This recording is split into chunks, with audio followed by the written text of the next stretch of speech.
구약성경 568면 열왕기하 4장 42절로 44절 말씀입니다. 구약성경 568면 열왕기하 4장 4절 42절로 44절입니다.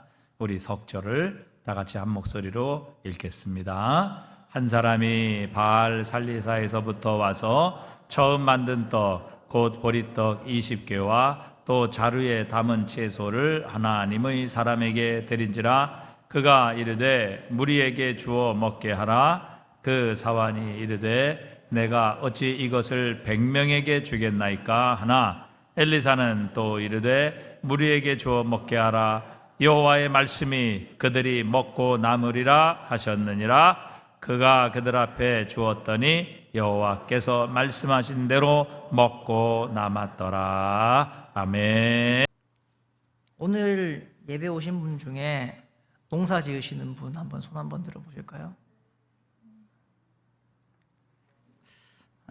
아무도 없나요, 우리? 다 도시 사람들이었군요. 다 도시 사람. 그러면은 이거 물어볼 필요도 없겠네요. 보리 농사 지으시는 분.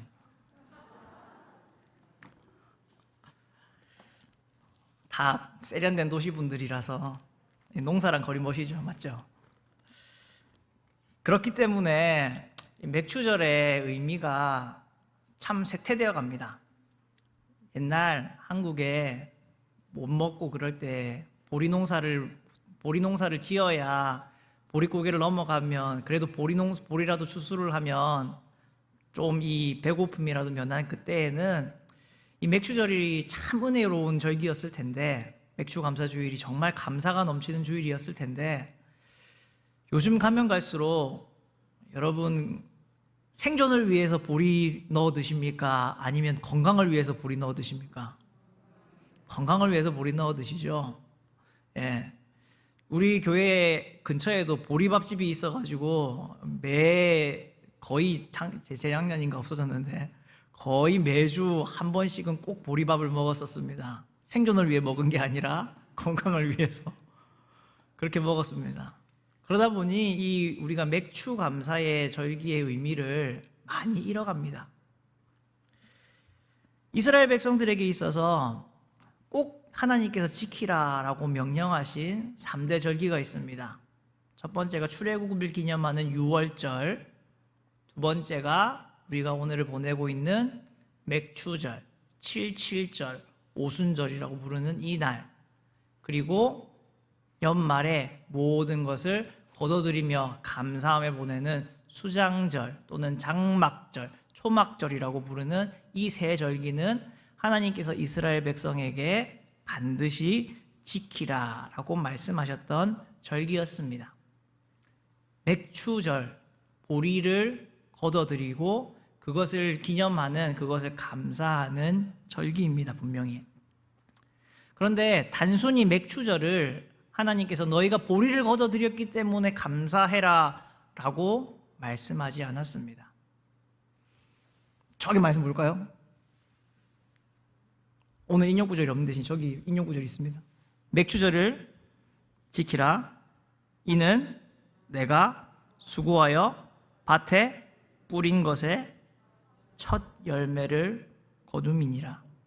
주님께서는 맥추절의 의미를 보리를 거둬들인 절기라는 이름으로 불리지만 그 의미는 수고하여 밭에 뿌린 것에 첫 열매를 거둬들인 그 절기를 우리는 지킵니다. 처음 것을, 첫 열매를 하나님께 드리는 절기다라고 이스라엘 백성에게 가르쳐 주셨습니다. 여러분, 첫 열매를 드린다라는 것, 그것은 어떤 의미가 있습니까? 첫 열매를 드린다. 일단 이 추수한 우리에게 주신 이것을 하나님께서 주신 것입니다. 하나님께서 창조하시고 우리에게 허락하여 주신 것입니다라는 그 믿음을 담아드리는 믿음의 고백입니다. 첫 열매를 드린다라고 하는 것은 이렇게 믿음을 담아드리는 고백이 담겨 있는 거예요. 11조를 우리가 생활을 하는 것도 마찬가지죠. 그 중에 10분의 1을 하나님 앞에 드리는 그 의미는 세금 떼듯이 하나님 앞에 세금 떼는 것이 아니라, VAT 별도로 떼는 것이 아니라, 우리는 그것이 10의 1이지만 하나님 우리에게 주신 10의 모든 것이 주님께서 주신 것임을 기억합니다라는 믿음을 담아서 우리는 11조를 합니다. 그래서 11조의 의미를 잘 모르는 사람들에게 있어서 이것이 참 불편한 헌금이죠. 사실 믿음으로 그냥 우리는 드리는 것인데, 우리의 물질의 주인이 하나님 되심을 고백하며 드리는 그것인데, 오해하는 사람들이 참 많습니다. 이 11조를 가지고 손가락질하는 사람들도 많고, 첫 열매를 드린다라는 것도 마찬가지입니다. 우리에게 주신 모든 것이 하나님께서 주셨습니다 라는 믿음을 담아드리는 겁니다. 또한 첫 열매, 첫 것이라고 하는 것은 소중한 것을 말합니다. 첫 열매를 드린다라는 것은 주님께 소중한 것을 바치는 의미가 있습니다. 첫 열매를 하나님께 드림으로써 내 삶의 첫 자리는 이 물질이 아니라 하나님이십니다 라는 고백을 우리가 담아 드리는 것입니다. 내 자리의 첫 번째는, 내 삶에 있어서 가장 우선순위는 이 물질이 아니라 하나님이십니다. 내 삶의 주인은, 내 삶을 좌지우지하고 내가 최고로 두는 것은 물질이 아니라 하나님이십니다. 이것을 담아서 우리는 첫 열매를 드리는 겁니다. 처음 익은 열매, 가장 소중한 것을 드림을 통해서 하나님이 나의 가장 소중한 분이 되시는 그러한 행동으로 우리가 고백하는 것이 이 첫 열매를 드린다는 의미입니다. 또한 한 가지 더 기억해 볼 만한 것은, 첫 열매를 드린다라는 것은 이 이후에 이어지는 두 번째, 세 번째, 네 번째, 다섯 번째 쭉 계속해서 이어질 이 모든 것들 역시도 하나님께서 허락하여 주실 복을 기대하는 마음으로 우리가 드리는 걸 수도 있습니다. 이렇게 처음 익은 것을 주님께 드립니다. 그렇지만 또한 밖에 있는 나머지 곡식들도 이렇게 하나님 앞에 드리는 이 곡식처럼 추수하게 해주셔서 감사합니다. 이것을 주님 앞에 먼저 드림으로 이제 우리에게 삶에 있어서 또한 풍성함을 허락해 주신 하나님 감사합니다. 이 이후에 거둬들일 저 밭에 휘어져 있는 곡식들을 감사하는 마음으로 이스라엘 백성들이 드렸던 것이 바로 이 첫 열매를 드린 풍습입니다. 하나님께서 신앙교육을 이스라엘 백성에게 시키신 것이죠. 첫 번째 것을 드림을 통해서 믿음을 드릴 수 있도록, 그들의 삶의 주인이 누구인지를 인정할 수 있도록, 고백할 수 있도록, 또한 계속해서 부어주실 하나님의 은혜와 사랑을 기억하고 꿈꿀 수 있도록 신앙의 교육을 시키신 겁니다. 그런데 여러분, 그래서 오늘 이 말씀에 첫 열매를 걷어서, 첫 보리를 걷어서 보리떡을 드린 사람의 이야기가 나오는데, 문제는 우리가 읽어보진 않았지만 38절에 나오는 말씀이죠. 조금 위에 올라가서 38절 한번 보시겠습니까? 엘리사가 다시 길갈에 이르니 그 땅에 뭐가 들었어요? 흉년이 들었습니다. 흉년이 들었어요. 풍성할 때는, 풍족할 때는 드리는 것이 많이 어렵진 않습니다. 사실 액수가 많아지면 또 그거에 시험이 들기도 하지만, 그래도 있으면, 풍족하면 드리는 것이 어렵지는 않아요. 그런데 지금의 때가 어떤 때라고요? 흉년의 때였습니다. 기근이 들었던 때였습니다. 여러분, 이 사람이 첫 번째 것을 거둬서 하나님 앞에 드리러 왔는데 얼마나 들고 왔습니까? 처음 만든 떡, 곧 보리떡 20개와 자루에 담은 채소를 하나님의 사람에게 드렸다라고 이야기합니다. 여러분, 이 사람은 상당히 믿음이 좋은 사람입니다. 왜냐하면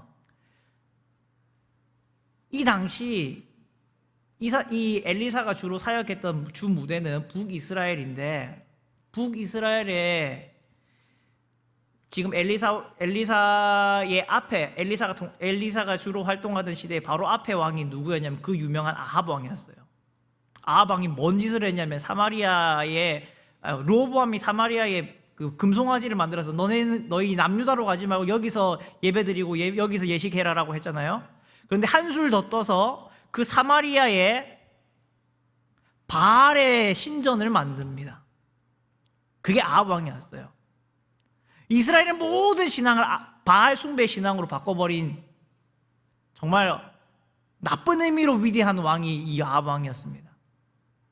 그렇게 이 경건한 이 하나님을 섬기는 이 사람이 그 바알의 신전에 가가지고 이것을 드리는 것이 아니라 하나님의 선지자가 있는 엘리사를 찾아와서 하나님께 자기가 드려야 될 첫 것을 드립니다. 그런데 드리는 양이 보리떡 20개예요. 보리떡 20개.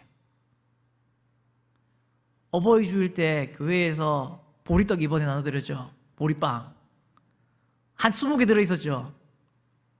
여러분 그거 처음 것을 걷어서 정성스럽게 하나님 앞에 드리려고 하는데 드릴 수 있는 게 그거밖에 없는 거예요. 기근의 때라서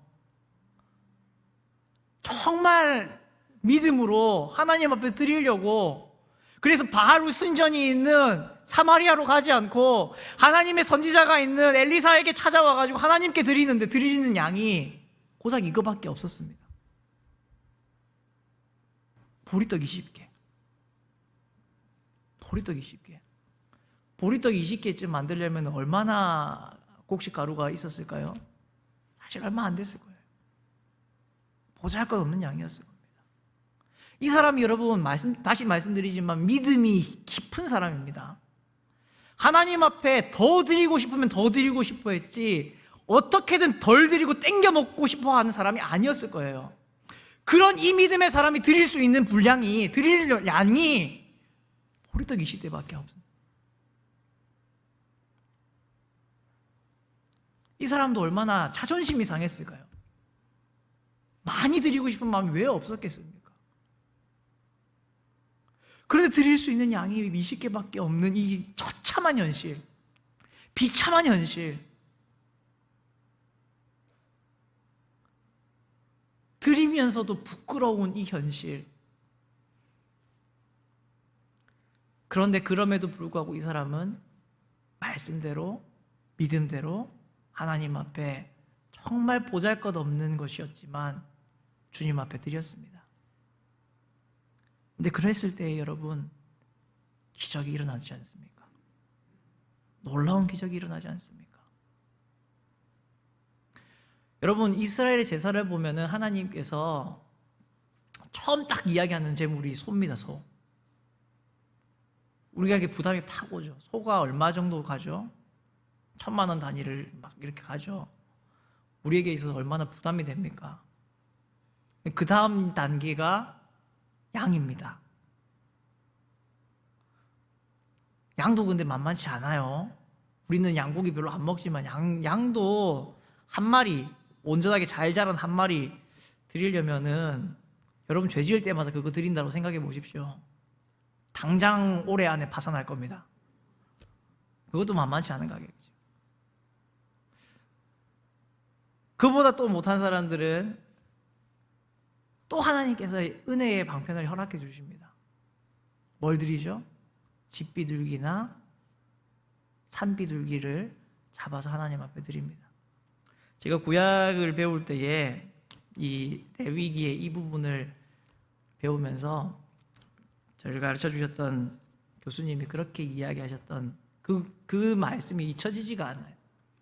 여러분 소를 끌고 오고 양을 끌고 오는 사람 한번 생각해 보십시오. 얼마나 뿌듯하겠습니까? 난 이 정도는 바칠 수 있다. 여러분도 11조 봉투 이렇게 두꺼워 11 그런 거 솔직히 부러울 때가 있지 않습니까? 11조에 돈을 넣었는데 11조 봉투가 작아가지고 안 들어가더라. 저도 그런 거 들어봤거든요. 어떤 분이 간증을 하는데 정말 하나님께서 물질에 뭐 엄청 주셔가지고 11조를 10,000원짜리를 이렇게 담아서, 그때 50,000원짜리 없어가지고 10,000원짜리를 이렇게 꽂아가지고 이렇게 해서 드려야 되는데 그 편지 봉투에 11조 이 10,000원짜리를 꽂았는데 넣다 안 돼가 찢어질 정도로 그렇게 하나님께서 은혜의 복을 주셨다. 부러웠어요. 사실 솔직히 안 부럽습니까? 전 부러웠어요. 여러분 안 부러우셨나 모르지만 그런 복 받으시기 원합니까? 받으시기 원한다는 거예요? 아니라는 거예요? 속으로만 아멘 하지 마시고 할 거면 화끈하게 하시든지. 아무튼 부럽습니다. 부럽지 않아요?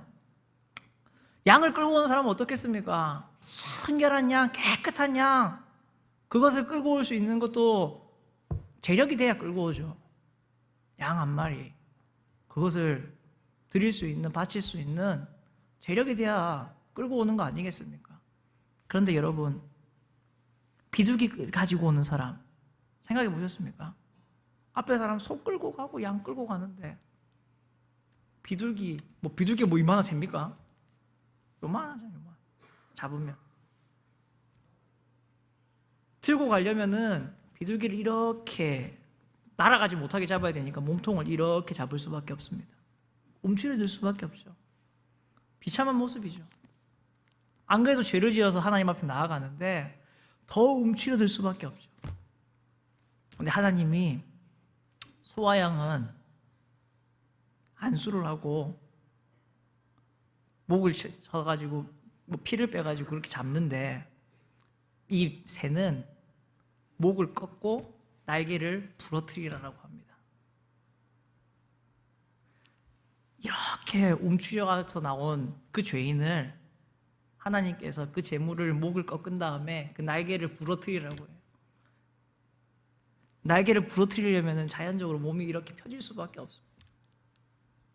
떳떳하지 못하고 연약하고 부끄러운 그 죄인을 드릴 수 있는 것도 요거밖에 없고 그 죄인을 하나님께서 어깨 펴라 말씀하시는 거예요.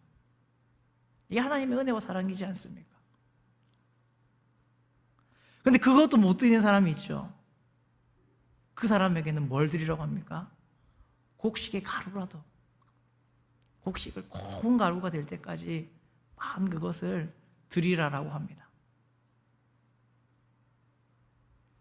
어느 누구도 하나님 앞에서 이 은혜에서 벗어나고 소외되는 사람이 없도록 하나님은 부르시고 그 재물을 받으십니다. 하나님이 소 드리는 사람이라고 너는 제 100% 용서해주고, 너는 양 드렸으니까 50%만 용서해주고, 너는 비둘기 드렸으니까 20%만 용서해주고, 너는 가루 드렸으니까 5%만 용서해준다. 하나님은 그러시지 않으시고, 소를 드린 사람도, 양을 드린 사람도, 비둘기를 드린 사람도, 곡식의 가루를 드린 사람도 그 죄를 다 용서해 주십니다. 이 경건한 사람이 드리는 이 보잘것없는 보리떡 20개, 정성껏 준비했지만 너무나도 보잘것없는 이 20개의 떡, 그리고 몇 자루의 채소, 하나님은 기쁘게 받으시고 여기에 기적을 베풀어 주십니다. 오늘 우리가 드리는, 하나님 앞에 드리는 것들 많이 가지신 분도 분명히 있을 겁니다. 그럼에도 불구하고 또한 드릴 것이 너무나 빠듯하신 분들 또한 있음을 알고 있습니다. 하나님은 우리에게 많이 드리고 적게 드리는 것으로 우리를 평가하지 않으시고, 하나님 앞에 드리는 우리의 마음, 우리의 중심을 보신다는 것이 우리에게 있어서 얼마나 큰 위로인지 알 수 없습니다. 우리가 하나님 앞에 우리의 중심을 이렇게 드릴 때에 우리의 드린 것은 비록 초라할지 모르고 비록 적을지는 모르지만 하나님은 거기에 은혜를 더해 주시고 더 큰 은혜를 오히려 베풀어 주신다는 것을 우리가 기억해야 할 것입니다. 이것이 맥추절의 첫 번째 은혜입니다. 처음 것을 드리는 그것을 기뻐 받아주시는, 작은 재물도 기뻐 받아주시는 하나님의 은혜, 거기에 임한 하나님의 기적, 우리가 기억해야 할 것입니다. 또한 여러분, 이 사람이 이렇게 정성스럽게 하나님 앞에 드렸습니다. 엘리사가 그것을 받았고 이제 그 사환에게 이렇게 말하죠. 이것을 사람들에게, 무리에게 주어서 먹게 하라. 사환이 대답하죠. 43절에서 그 사환이 이르되 내가 어찌 이것을 100명에게 주겠나이까? 보리떡은 20개를 드렸는데 먹을 사람이 몇 명이라고요? 100명입니다. 산술적으로 따지면 한 사람당 얼마씩 먹으면 됩니까? 5분의 1씩 먹으면 됩니다. 5분의 1씩 먹으면 돼요. 보리떡을 5분의 1씩만 먹으면 참 배가 부르겠죠. 여러분, 이 때가 기근의 때라고 했습니다. 요즘도 그렇지만 이 당시엔 더더욱 그랬을 거예요. 선지 생도들은 얼마나 배고프고 얼마나 굶주리며 살았을까. 저는 그래도 풍족하게 신학을 할 수 있었고, 그래도 집에 부모님께서 뒷바라지를 다 해주셨기 때문에 어렵지 않게 신학을 해서 배고프고 서글프게 솔직히 신학한다라는 것을 잘 모릅니다. 저는 잘 몰라요. 근데 그런 분들이 분명히 신학생들 중에 그런 분들이 있습니다. 정말 밥 먹을 게 없어서 식사 시간에 괜히 눈치 보이니까 보이지 않는 곳에 가가지고 그냥 기도하는 것밖에 할 수 없는 그러한 신학생들이 여전히 아직까지도 있습니다. 오늘날도 그런데 풍족함을 살아가는 유사히 이래 한국에 이렇게 풍성할 때가 없다라는 시대를 살아가고는 오늘날도 이런데 이 엘리사 시대 때는 어떻겠냐고요. 가뭄까지 들어가지고 기근이 들어서 그리고 이 나라가 신앙적으로 이러한 선지생도들한테 잘해주는 그런 나라입니까? 온 사방 천지가 다 우상 숭배의 혈안이 되어 있는 그런 나라였는데, 그런데 이렇게 굶주리고 있는 사람들한테 보리떡 5분의 1개씩 받아가시고 배부르게 드십시오라고 이야기하면 준 사람 욕 안 먹으면 다행이죠. 준 사람 욕 안 먹으면 다행입니다. 사환도 그게 두려운 겁니다. 차라리 안 줬으면 안 줬지. 안 줬으면 안 줬지 20개 주는 거는 이건 아닌 것 같습니다. 엘리사한테 이야기하는 거예요. 그냥 엘리사님이랑 저랑 10개씩 먹고 그냥 딱 입 싹 닫고 없는 걸로 차라리 그게 낫다라는 거예요. 배고플 때, 배가 정말 고플 때 어설프게 뭐 주면은 싸움 나는 거 여러분 아시죠? 캄보디아 갔었을 때 혹시 그러지 않았습니까? 줄 거면 그냥 다 줘야지. 누구 몇 명한테만 이거 주면은 싸움 나고 다툼 나요. 그렇게 되지 않습니까? 이건 줘도 문제고 입 싹 닫고 먹어도 문제고 여러 가지로 어려운 일입니다. 이 사람들을 어떻게 배불리게 먹입니까? 불가능한 일이죠. 안 되는 일입니다. 사람의 생각으로 아무리 따지고 봐도 이 일은요 분명히 안 되는 일입니다. 불가능한 일입니다. 근데 여러분, 기적이라는 것은 거기서 늘 일어나지 않습니까? 안 되는 거가 되니까 그게 기적이라고 부르는 거 아니에요? 될 게 되면 우리가 그 기적이라고 부릅니까? 기적이라고 안 부르죠. 사실 그것도 기적인데 우리가 그걸 기적으로 생각 안 하죠. 정말 우리의 능력이 끝나는, 우리가 이건 안 될 것 같은데 라고 하는 거기서 될 때 우리가 비로소 이거 진짜 기적이 일어났다 라고 우리가 생각하지 않습니까? 불가능한 일을 직면했을 때 하나님의 놀라운 역사가, 놀라운 기적이 일어났습니다. 그 보리떡 20개를 가지고 100명이 배부르게 먹고 남았다고 합니다. 여호와의 말씀이 그들이 먹고 남으리라 하셨느니라. 그가 그들 앞에 주었더니 여호와께서 말씀하신 대로 먹고 남았더라. 오병이의 기적도 그렇지만 이 기적 역시 마찬가지 아닙니까? 어떻게 이것을 먹고 100명이, 어떻게 보리떡 5개, 물고기 2마리를 먹고 5,000명이라는 사람들이 배부를 수 있었을까?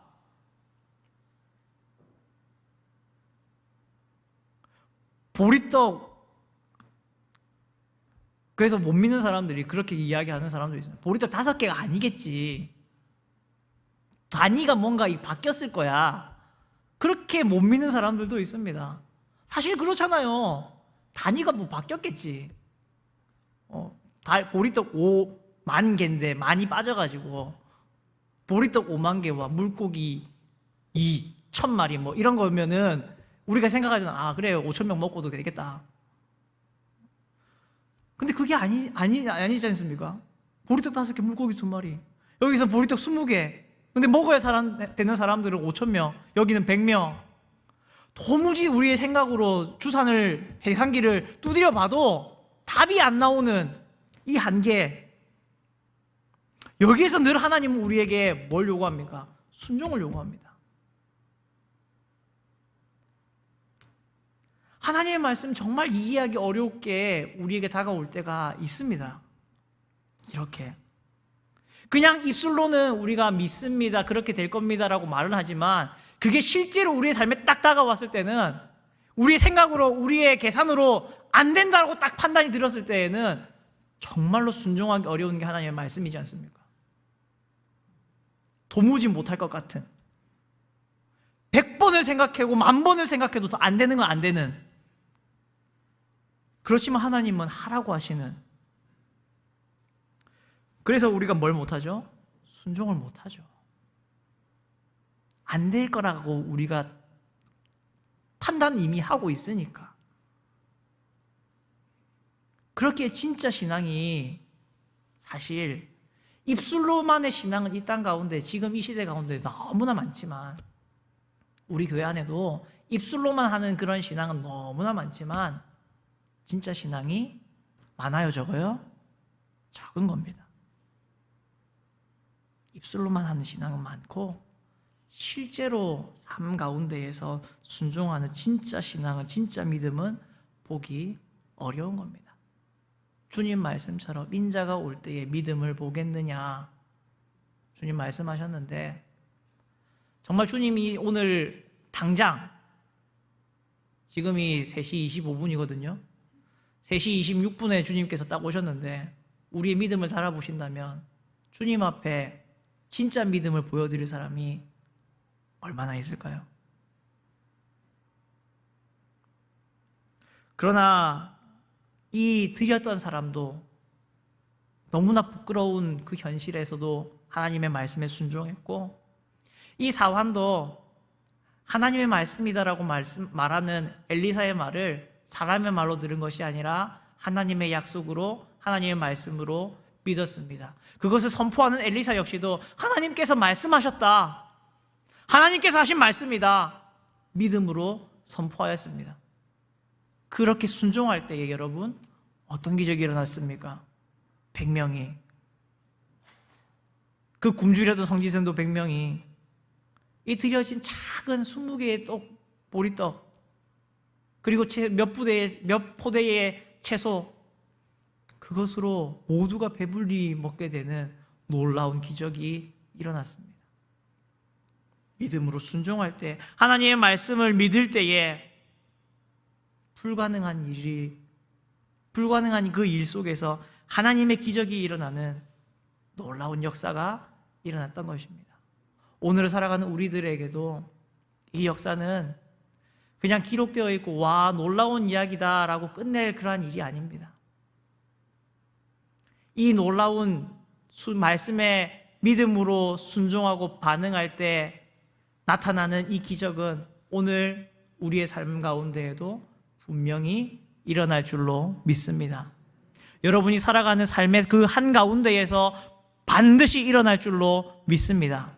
여러분이 믿음으로 순종할 때에, 여러분이 믿음으로 반응할 때에, 여러분의 생각이 아니라 하나님의 말씀을 붙잡고 믿을 때에 여러분의 삶 가운데에도 말도 안 되는 것과 같은 이러한 놀라운 기적이 여러분의 삶에도 일어날 줄로 믿습니다. 이것이 우리가 맥주절을 보내면서 반드시 기억하고 붙잡아야 할 기적 아니겠습니까? 없는 가운데에서도, 어려운 가운데에서 순종하며 첫 열매를 믿음으로 드릴 때에, 불가능의 직면에서도 하나님의 말씀을 들으며 하나님의 말씀을 믿으며 순종할 때에 맥주절의 기적이, 이 보리떡의 기적이 일어났던 것을 기억하며 우리의 삶 가운데에도 보잘것없는 것을 더 크게 사용하시고 더 놀랍게 사용하실 맥주절의 기적이, 보리떡의 기적이 내 삶 가운데에도 일어날 것입니다. 우리가 기억하고 우리가 다짐하고 우리가 고백해야 되는 것 아니겠습니까?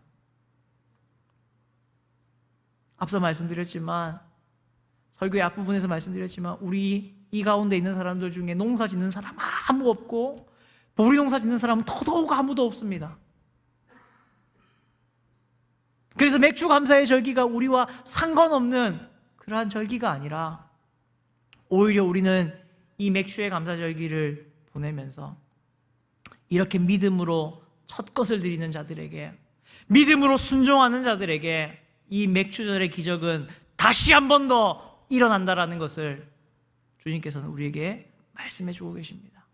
상관없는 절기가 아니라 내 삶 가운데에 생생하게 살아있는 놀라운 절기로, 놀라운 역사로 우리에게 임하기를 기대합니다. 사랑하는 성도 여러분, 이 놀라운 맥주절의 기적을 맛보시고 여러분의 신앙의 간증이 되시는 귀하고 복된 성도님들이 되시기를 주님의 이름으로 부탁을 드립니다.